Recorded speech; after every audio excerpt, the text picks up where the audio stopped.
he's around, makes Pongo blench to the core and call for a couple of quick ones, is that, though well stricken in years, he becomes, on arriving in London, as young as he feels, and proceeds to step high, wide, and plentiful. It is as though, cooped up in the country all the year round with no way of working it off, he generates, if that's the word I want, a store of loopiness which expends itself with terrific violence on his rare visit to the centre of things. I don't know if you happen to know what the word excesses means, but those are what, the moment he sniffs the bracing air of the metropolis, Pongo's Uncle Fred invariably commits. Get Pongo to tell you some time about the day they had together at the dog races. Little wonder, then, that, as he spoke, the young Twistleton was conscious of a nameless fear. He'd been so hoping that it would have been possible to get through today's lunch without the old son of a bachelor perpetrating some major outrage on the public weal. Was this hope to prove an idle one? It being the opening day of the Eton and Harrow match, the conversation naturally turned to that topic, and the Bean and the Egg, who'd received what education they possessed at the Thameside Seminary, were scornful of the opposition's chances. Harrow, they predicted, were in for a sticky weekend, and would slink home on the morrow with their ears pinned back. "Talking of Harrow, by the way," said the Bean, "that kid of Barmy Phipps's is with us once more. I saw him in there with Barmy, stoking up on ginger pop on what appeared to be cold steak and kidney pie with 2 veg. You mean Barmy's cousin Egbert from Harrow? That's right, the one who shoots Brazil nuts." Lord Ickenham was intrigued. He always welcomed these opportunities to broaden his mind and bring himself abreast of modern thought.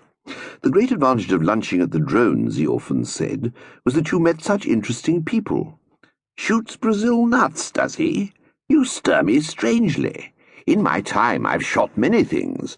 Grouse, pheasants, partridges, tigers, gnus, and once, when a boy, an aunt by marriage in the seat of her sensible tweed dress with an air gun, but I've never shot a Brazil nut. The fact that, if I understand you aright, this stripling makes a practice of this form of marksmanship shows once again that it takes all sorts to do the world's work. Not sitting Brazil nuts, I trust." It was apparent to the Egg that the old gentleman had missed the gist. "He shoots things with Brazil nuts," he explained. "Puts them in his catapult and wangs off at people's hats," said the Bean, clarifying the thing still further. "Very seldom misses, either. Practically every nut a hat. We think a lot of him here." "Why?" "Well, it's a great gift." "Nonsense," said Lord Ickenham. "Kindergarten stuff. The sort of thing one learns at one's mother's knee.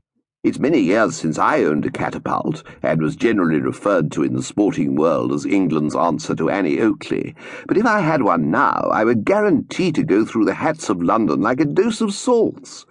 Would this child of whom you speak have the murder weapon on his person, do you suppose?" "Bound to have," said the Egg. "Never travels without it," said the Bean. "Then present my compliments to him, and ask if I might borrow it for a moment, and bring me a Brazil nut." A quick shudder shook Pongo from his upper slopes to the extremities of his clocked socks. The fears he had entertained about the shape of things to come had been realized.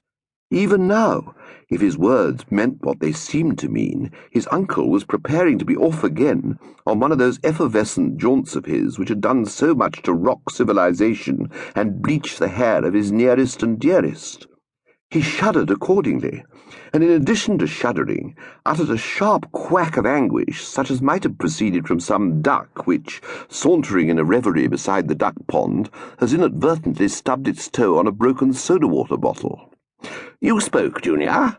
said Lord Ickenham courteously. "No, really, Uncle Fred. I mean, dash it, Uncle Fred. I mean, really, Uncle Fred, dash it all." "I'm not sure that I quite follow you, my boy. Are you going to take a pop at someone's hat?" "It would, I think, be rash not to. One doesn't often get hold of a catapult.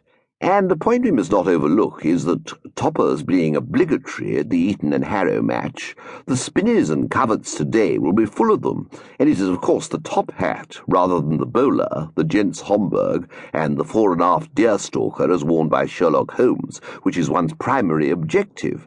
I expect to secure some fine heads." "Ah," said Lord Ickenham as the Bean returned. "So this is the instrument."